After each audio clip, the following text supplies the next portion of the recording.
I like to travel, Charles not so much. I'm adventurous like skydiving, and I loved it. Swimming with sharks out of a cage, I loved it. Swimming with dolphins in the ocean, jumping in the ocean looking for whale sharks.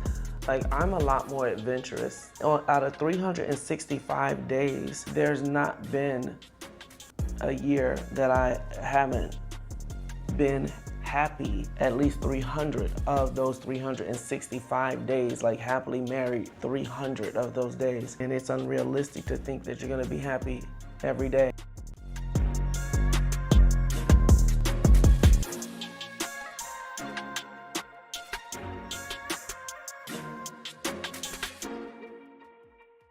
Welcome to another episode of Vows and Verdicts. Today we're going to do something a little bit different. We've been getting some questions from, I guess you can say, the audience, and we wanted to take this time to address some of those questions and give you guys your time to feel heard. So if you guys have any questions, always, again, follow, like, share, and you can respond on any of our social media on IG, TikTok, Facebook, or of course, ask your questions here. So here we go. So one of the first questions we wanted to answer for you was whether we believe that differences in a relationship can be a strength, or is it always going to be to the detriment of the relationship? Well, in my opinion, and again, everybody's opinion is going to differ. I think the differences are normally always going to be strengths. It just, for example, in our relationship, you're the more serious one. You're the True. more detail oriented. Okay, these are our goals. Look, this is what we got to do. Let's get it. And I have to be there for the comic relief. I have to be there to calm you down. But also at the same time, I also need you to be there to say, okay, Charles, you're playing too much. We need to stay focused. I need you to bring me back to, all right, this is what we're focusing on, as well as one of us could be the spender, the other one's a saver. Well, you're saying, all right, this is the goal that we have. We need to be able to save this money. We both have some of the bad habits of sometimes if you want it, I say go get it. But when we're aligned on those, even though they're differences, I can get on board momentarily to say, all right, this is what the goal, this is the prize at the end. Now let's get it. And you're there to make sure that when I stray a little bit this way, Charles, come on, back in focus. And sometimes I'll do that. So I think that, at least in that example, the differences become strengths, because where I lack, you strive. Where you lack, I strive. And when we put those things together, we become successful.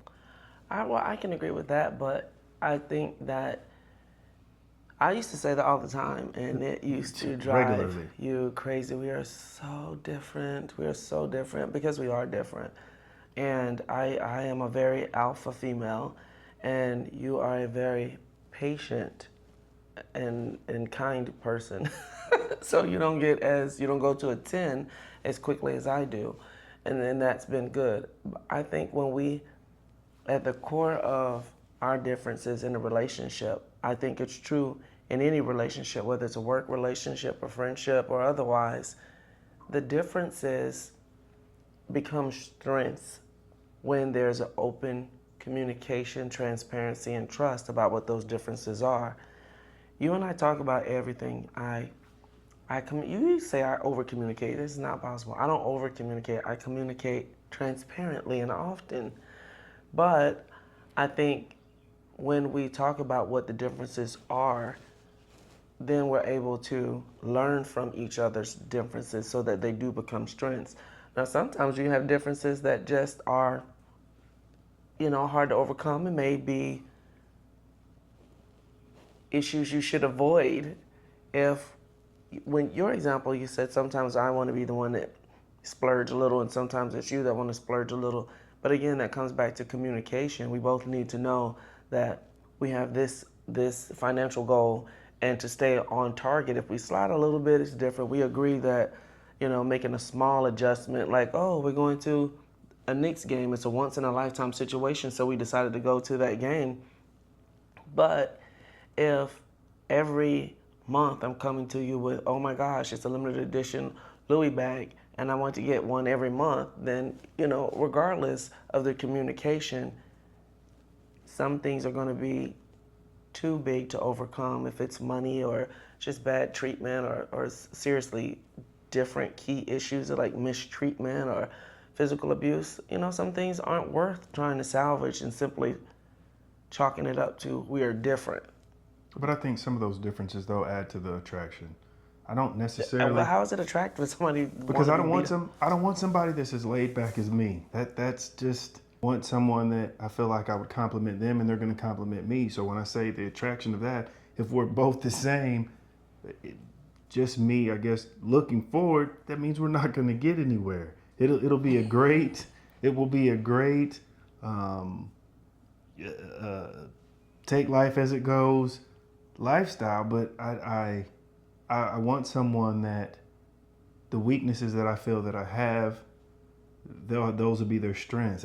For me personally, that's something that would think about. I don't want somebody like just like me. Hey, I want you to have a sense of humor. I want you to be outgoing, but there's also some seriousness that I want.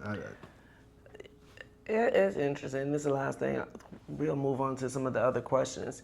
For as funny and laid back as you are, you're also very reserved in a lot of other areas. Like, I like to travel, Charles, not so much. I'm adventurous, like skydiving, and I loved it. Swimming with sharks out of a cage, I loved it. Swimming with dolphins in the ocean, jumping in the ocean looking for whale sharks.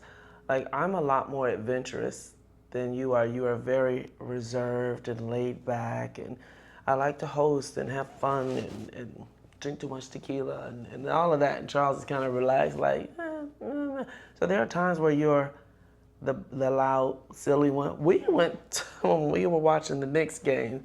The way Charles is sitting is the way he watched the game, the playoffs. He's like, "Yeah, this is up, this is up." I am screaming to the top of my lungs, hugging strangers. We high fiving overseas.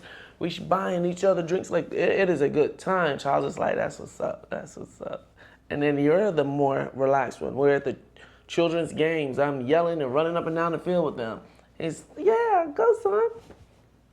You did that." There are times where you are the reserved, quiet, collected one. And I'm the one that's louder and the funnier one and the quieter one. And people will ask me, "Is he okay? What's wrong with him?" And he'll have that same look. He'll just be sitting there like, "Hi." And people will think that you're upset or frustrated or mad because there are days when you're in your little kind of mood where you don't like people. And you make it clear, "I don't feel like this today." So it just depends on the day. So there's that. We celebrate differently. The next question we got is, I've been with my spouse for a little over 10 years, but we're together just because of the kids. Can the children still thrive in this scenario? Again, in my opinion, I mean, there are scenarios probably where they can thrive, but ultimately, if the two of you aren't at your best, how do you expect them to be at theirs? And although you think that you're doing a good job of covering it up, that energy is there. Now, how that spills over into their day to day or, what the end result will be, I don't know, but I can only relate it some to parenting, my marriage, and life. And you're distracted. And if you're distracted, something can't get 100% of your attention. So if your children aren't getting that attention, then it's going to affect them negatively. Will it necessarily be a 10? It may not be a 10. It might only be a 2. But opposed to if you were happy in your place in life, whether that was no longer married, now the children are getting more of that attention and more of your focus, and that negative energy and those things aren't there. So in my opinion, I don't think there's a right or wrong answer. I believe that they can still be successful adults, but I would think, and some things are a lot easier said than done, and by no means am I saying you should separate, but your efforts would probably be a little bit more fruitful if they could have 100% of your time. And if you can't give them that in a relationship that is somewhat toxic or you're not happy in it, it's kind of, the question is answered on its own.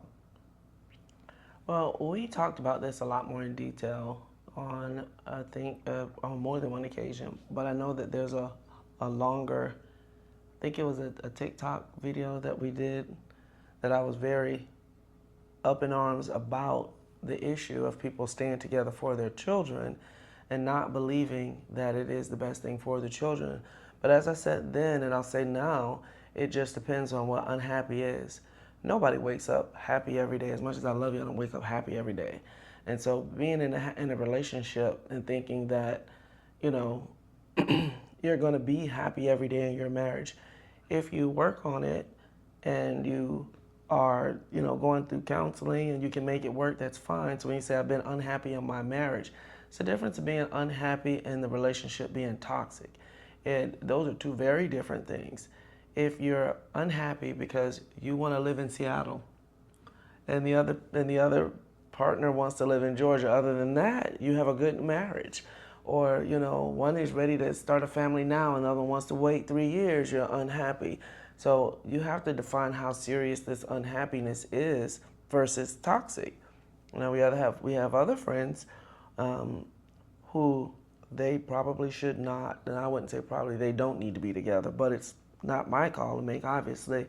But when you're talking about physical abuse and emotional abuse and that type of thing, you're not doing your children a service to stay together when you're arguing in front of your children and you're cursing in front of the children. You're sleeping in different rooms. You stay night somewhere else more than you stay home because you literally hate each other. And we're staying together for the children. In that scenario, you are doing your children a lot more harm, in my opinion, than by staying together for the sake of staying together. Some people have terrible marriages, terrible relationships, whether they're married or not, and they stay not for the children, but because they're financially dependent on each other. They have a very unhealthy codependency on each other. It really just comes down to your own relationship. If it's, again, I'm not happy because my heart is somewhere else. I've fallen in love with someone else, and you're being mean to your spouse, and like there's so many different factors that you have to make that decision for yourself about what you're exposing your children to. There's some people who are unhappily married, like, I don't like you, I don't like blue anymore, I want you to wear a purple shirt. And it's a level 1 unhappiness. Like, we're bored. We're bored. We don't want to be together. We don't travel together. We don't laugh together. We don't hang out. But you do things with your children together. Your children aren't aware that you're not happy, like blissful, sunshine and rainbows happy. But we show up and do the things together for the kids. We still sleep in the same bed. We still go on vacations.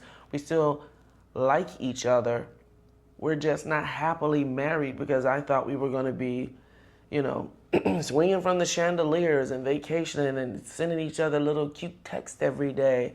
And this romanticized idea of what it is to be in a 20-year committed relationship. Like, we've been together for 20 years. We're coming up on our 19th year anniversary.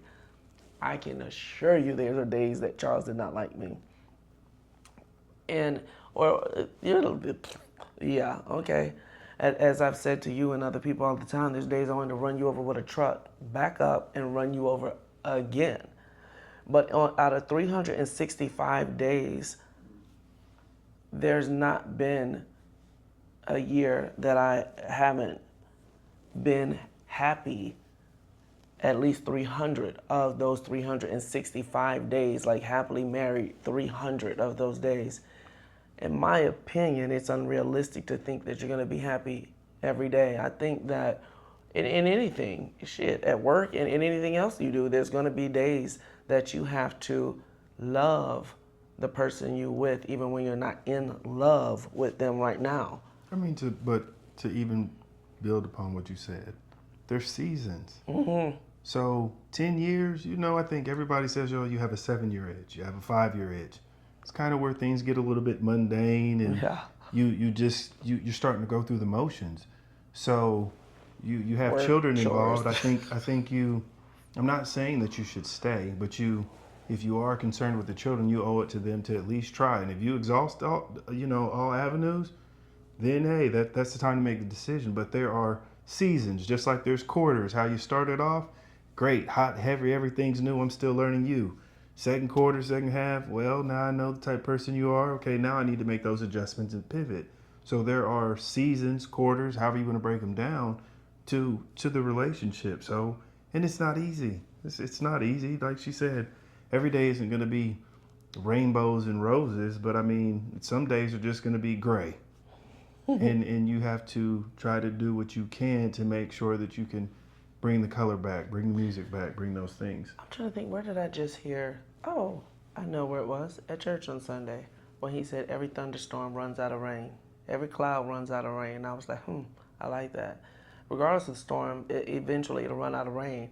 But when it runs out of rain, you look around, the sun comes up, and I still don't like you, and I'm unhappy, it might be time to go. I don't think there's anything wrong with getting a divorce, obviously. I am divorced and remarried. And I know that that was the best thing for myself. I know that that was the best thing for my children, for our lives. So if you, like you said, if you have eliminated the options and you've talked to your family and to each other and to counselors and slept on it, prayed on it, thought about it, and you still know that that's not the best place for you and you are unhappy, leave.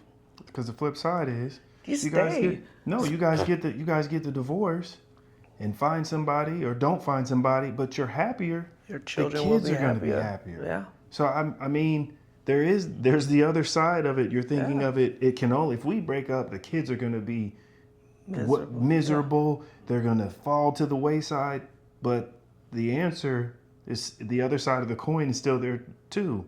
They may excel, be happy. Y'all should have did this a long time ago. Y'all A lot both of seem kids so say much. that. You both seem so much happier. Yeah. So it just depends on the mentality or the idea that you have. If you think it's going to be horrible, then you've already said that's what it's going to be. But if you think it's going to be for the better, it can be that too. I agree. So, interesting. We don't get a lot of questions from children, or at least I don't believe we do, but this question appears to come from a child who says, my family is always busy. My parents are working. There's errands to run, chores to do, things going on. We're together, but we're not really together. Is this the new culture? Is this what I should expect? And that is a lot. It's a loaded question. That is, because I could honestly feel like my son could say that. Yes, our son could absolutely say that. He could have a T-shirt and a baseball cap for that. And I don't think that it's right. I try to make sure he doesn't feel that way, but I don't I'll let you answer that one first. Well, yes, there's a lot, and I think kids are seeing that a lot more as parents start to work from home more. So it's a lot more where your child is coming to you talking, and you're like, wait a minute, give me 10 minutes, I'm in a meeting, or let me finish this meeting before you come home, and it would be, I'm home, and you have all of my attention. But now, as a working mom, we shoot this podcast from our home. So if our son was to come down right now, he would be, he would see the doors closed, and he would know that we're working right now, and he would turn around. But on the other side of that, too, is we said we're going to wrap this up early today because we're taking him to urban air today, pick up a friend and go to urban air. So I think if your parents are busy and there's a lot to do and it's just so much more to keep up with and learn and do, if you want more of their time, vocalize that. I would ask for that. I would ask, even when you're home, set shows that you guys watch together so you have time that you do things together. If you have a favorite show that comes on Wednesday at 8 p.m., let's do that. Let's cook together. Try to make the most time of the time. Like, I think people get caught up in a quality time when it's more of a quantity time. If your parents are going to the grocery store, go with them so you guys could talk and shop for meals together, cook meals with them together. Turn the little, small, mundane things into time together. You have to do laundry. Turn on the music, turn off the TV, turn on the music and do the laundry with the music on. Anytime you turn on some music is a party. While we're cooking, turn on the music and I shake my head because this one will get the babies, turn on the music, and put them on the counter and let them dance. it's a dance party on the island. So I mean, Yes. I think the points that you made were great. I think some of parenting now is a new norm. Growing up, we didn't have cell phones, internets, or video game consoles were new. So the time was spent differently. So now as technology, AI, those things advance, it's going to change how people, their day-to-day lives, whether that's how they interact with their children. No one was concerned about likes like you are on social media. Your likes actually came in the physical presence of someone else.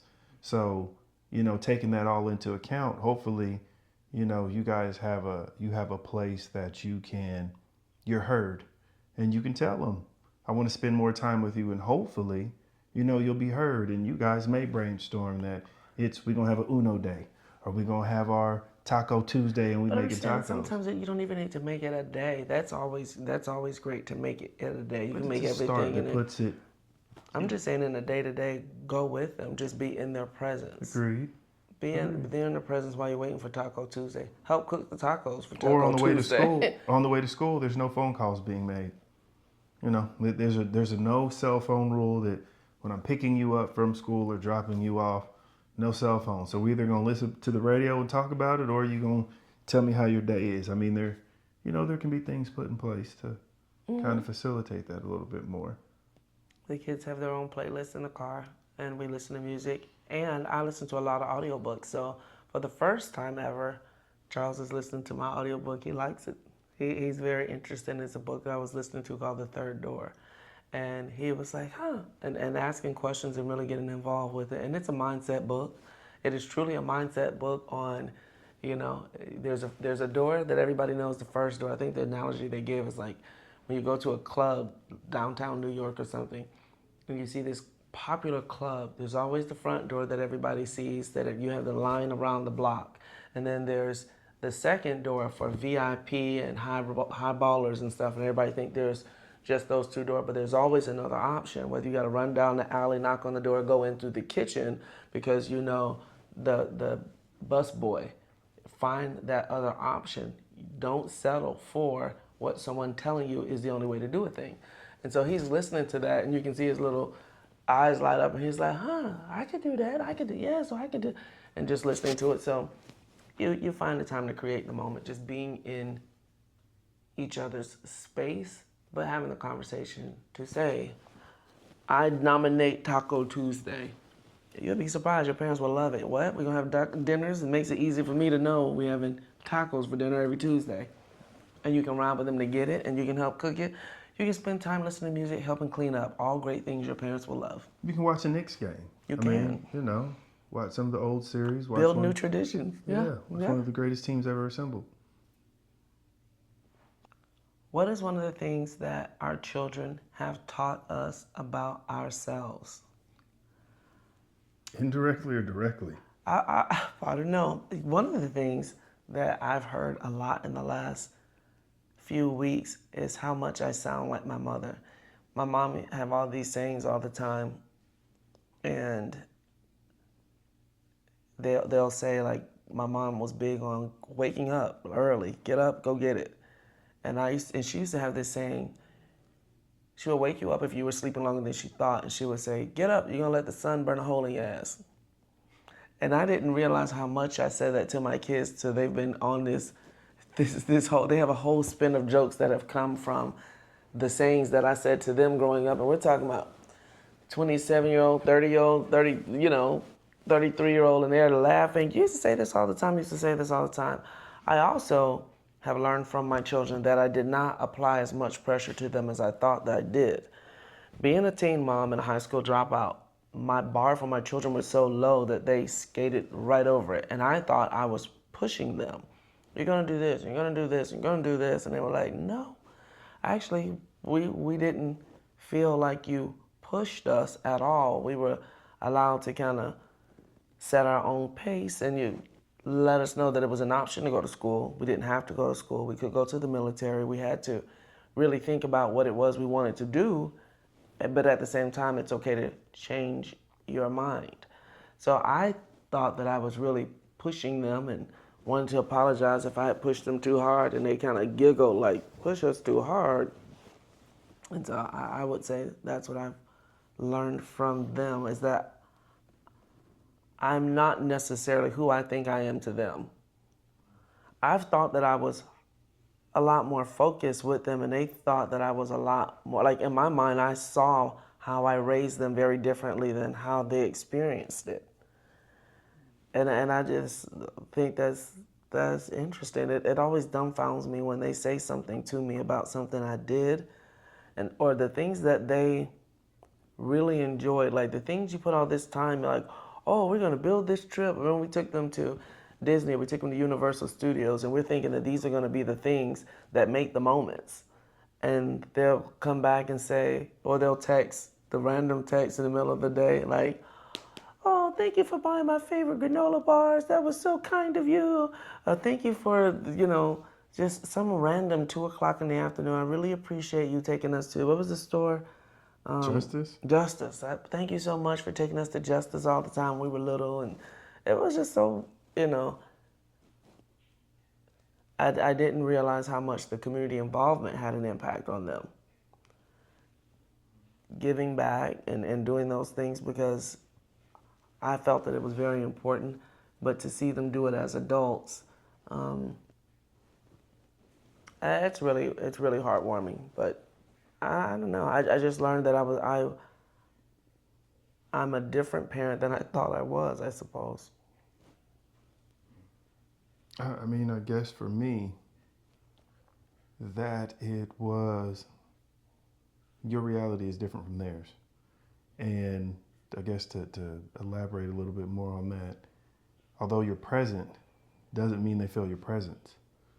And yes, I'm here, and I thought that was enough, but they wanted more of those earlier questions, the Taco Tuesday time, the making the meals, the running the errands with me engaging in conversation. I just felt like if I'm here and I'm home, I'm present. Like that's enough. And it for them, each kid is different, but me having a physical presence there didn't mean I was present and showing up for them.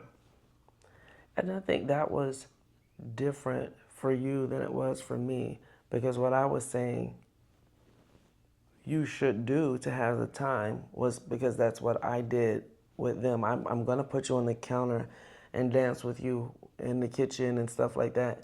And I think you were a lot more traditional in your role when we were younger. Yeah, I'll sit there and I'll watch y'all dance on it, but I'm not about to dance on the counter and do all that, but I'm here. Or you weren't there. Or That you too. were at work and I'm cooking dinner and you're not at work, or like you said in one of our other conversations, you're cutting the grass. Like you're not in the kitchen at all. You're cutting the grass, or you're watching the Knicks game, or you're changing the tire on the car.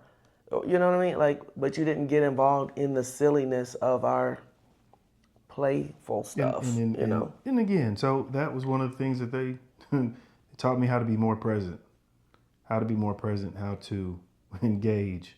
Although my presence is there, it's not felt. I could not be in the room and it wouldn't be missed.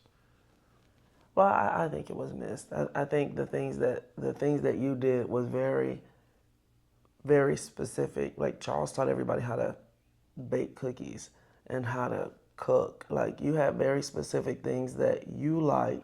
When Charles was a firefighter for what, 10 years, almost 10 years, and they worked that one day on and 2 days Y'all off. pile up in there on the day off, whatever. When he's gone at the firehouse, oh, all the kids will be in the bed. We can watch TV together. And I just feel like my room is my space. You have access to all the rest of the room. I don't want you in my room. And I sure as hell don't want you in my bed. You I don't have understand access to the rest of the house. You have access to the rest of the house, the garage, the closets, the bathrooms, the upstairs, the downstairs. I don't want you in my room. And they're not strangers, but I wouldn't invite a stranger into my room. This is my one piece. If I decide I want to have cookies smeared on the wall, it's just not your place to ever come in here and comment because you shouldn't have seen it.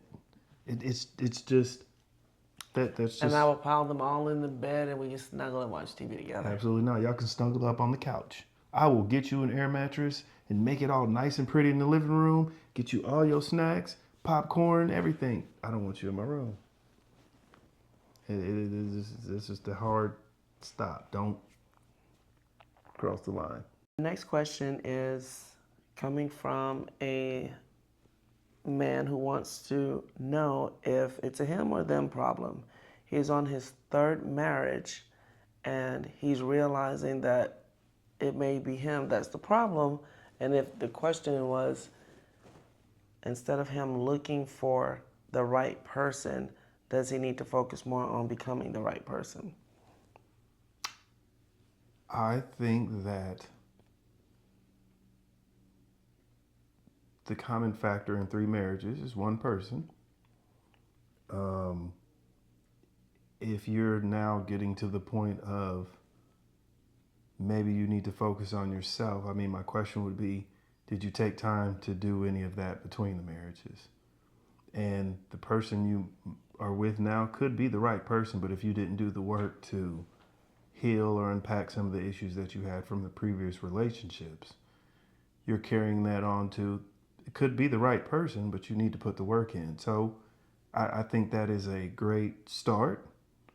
And I would encourage you to move on becoming that person, or working on yourself to become the better version of you. I agree. If you have 3 failed marriages, there's probably some internal work that you need to do.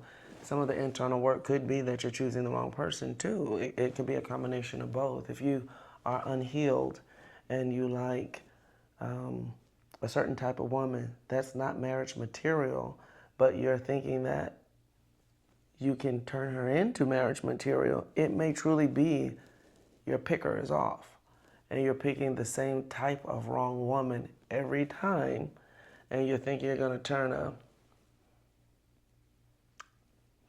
there's an old saying I don't want to say, but you're thinking that you're going to Turning the city girl into a housewife. there you go. You're going to turn someone who want to be outside and bring her inside. And you can be a little bit of both, but I'm just saying if it could be an issue of you choosing the wrong person, but you have to, again, like you said, kind of talk to a therapist or someone, or do some internal searching to find out what about you is drawn to that type of person.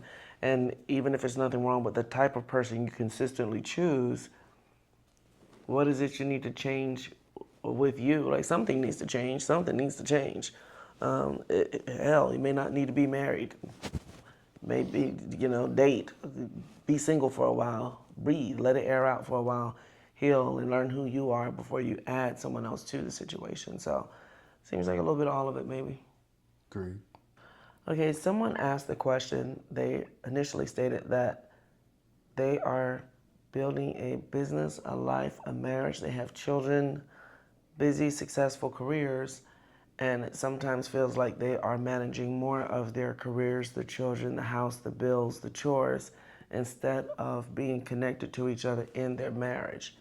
And how do we stay connected in our marriage? That's a big one. Because we are building a business. We both have careers, demanding careers. We have children, we have grandchildren, the house, the dog, the all the things to take care of. And how do we manage keeping our marriage together? Well, it's a season. It's a season, but how do you we've tried a lot of different things personally. Well, for me, we haven't always been in this place that we are now, but we've always had careers. I had a career when I met him. He had a career when he met me. We both had children when we met each other. So we've always had this relationship where we've had to manage our careers, our children, all of that. And I think some of it is having realistic expectations that every day is not going to be a vacation day, and every day is not going to be a romantic day, and every day is not going to be a play date. But I think you try to make time for those days. Like you you make time and space to pay your mortgage because it's important.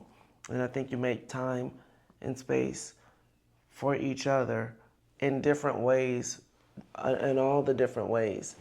I think, I mean, just for me, I just think you literally, if not every day, every 2 or 3 days, try to do something for the other person that's just for them. It's not for the house. And I am mindful to try to date Charles all the time. I'm always asking him to, will you go to lunch with me? You want to go to breakfast with me? Or you want to go to this thing or that thing? His face is looking around like, oh, I don't know yet. Well, that's one of the great things that you say, or do differences work? Being different? Was that what the? I don't plan anything. Told you that from the beginning. It's a struggle, and I might plan and forget to. I got us a trip to Jamaica, but I forgot to get a hotel. So that's not my strong suit. But the date nights that it sounded horrible in the beginning to put it on the schedule that Wednesday is going to be our date night, but now that they've kind of gotten a little bit more routine, it's you look forward to the date night, and it's not as bad as I scheduled my annual root canal. Yeah, my tooth's gonna get better, but I gotta go see the dentist, and I'm having a root canal. It's I'm going to tighten some things up, tune some things up. So I mean, being more, making it more of a focal point to, all right, we got to get the quality time. Although the idea of it being the focus had to be there. Once you start to do it, it starts to be a lot more natural. I think that for me, the little thing is I really try to be intentional about dating you and surprise you. Let's go to the Knicks game, or hey, we're going to go to this parade. Because even though I know you wouldn't say it, I know how big the Knicks win is for you. So I want you to be a part of it and celebrate it and experience that. But I also have that same intention when it comes to our son. We wrap up today, we're going to take him to Urban Air because we're leaving to go to New York tomorrow. I'm going to make sure he has time to do something with him before we go. And then when we're in New York, I make sure that the kids are together, everybody's taken care of, so I can absolutely unplug. And then you will have my undivided attention all of Wednesday, Thursday, and then Friday. And try to block these things off in different sections so that we can focus and just have our time that's not the kids. And I think you have to be very just intentional about having other time. You don't plan anything, but I think you do a really good job of taking care of my needs, and it makes me feel special when it'll be the smallest little thing when I get in the car and you've and my car is clean and he's washed the car and filled it up with gas, or you'll go get my snacks or something, or he wakes me up in the morning with my coffee. Like Charles gets up in the morning, goes to the gym 4:35 in the morning. I'm not doing that. But on his way back in from the gym, he'll wake me up with a cup of coffee. And while that doesn't mean a lot to him, it's a lot to me. That thing that I think as we've gotten longer in the tooth on this marriage, we have this phrase all the time about knowing your person. And he will book skydiving for me. I know he's not going to jump with me.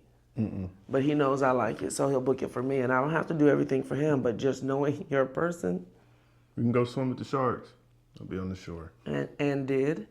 And I'll tell you about it and show you the pictures when I get back. But I think it's just knowing your person and finding little ways. You might not realize it, but we had an argument years ago, and you made a comment that I was arguing and saying something that I was doing this for you and I did this thing for you, and you're like, well, Tessa, you're just a nice person. You would do those things for anybody though. And I was like, are you crazy? What do you mean? I try to be nice to everyone, and I try to be intentional with everyone about what they like. I'm not going to bring you chocolate if you like strawberry. But the thought that he felt like I treated him the same as I treated all my friends. You're really nice to all your friends. And so I knew in that moment that I needed to do something different for him that made him understand that he's not the same as all my friends. And his influence in my life has never been the same as all my friends. And so just keeping that intention about making sure you show up for your partner and your partner doing the same for you. And I think the smallest little things like a cup of coffee every day matters. The thing where you will see me on sitting here when I'm straightening his hair or picking his collar or making sure he has this thing or something or whatever. People call it Southern. I think you were surprised, like when people comment, if we're at a barbecue, I'm gonna fix his plate. I know that he expects it now. I know that he likes that. He eats a lot and sometimes a little quiet or reserved and don't want to go in the kitchen or go and fix it. So I will fix his plate, you know, and just making sure you're taking care of each other, I think is everything else to kind of fall in place when I keep my focus on you and you keep your focus on me. And trust me, we haven't always been at this point. We have not always been at this point. This is 19 years of learning and understanding what it takes to be in a happy and successful marriage. We have been, you know, like any other marriage, like you said, we've been in seasons. We've definitely had our seasons and our hard days, but I understand what it is to be in love and to love someone. What did you say? The feelings of love. It's not just a feeling of love. I absolutely love you, regardless of the feelings of loving you that day. Like, can come and go. I might want to choke you a day, but I love you. All these admissions of abuse and running over with the truck and back over you. I've never felt that way. I've never said that. Wow. This is why I don't go swimming with the sharks. Just leave them. That's true, but I think just focus on your partner. The rest of it will work out. Well, hopefully some of your questions were answered. If you have any more, shout them out, send them to us. We will definitely try to get to them. Like, subscribe, share, and thanks for tuning in.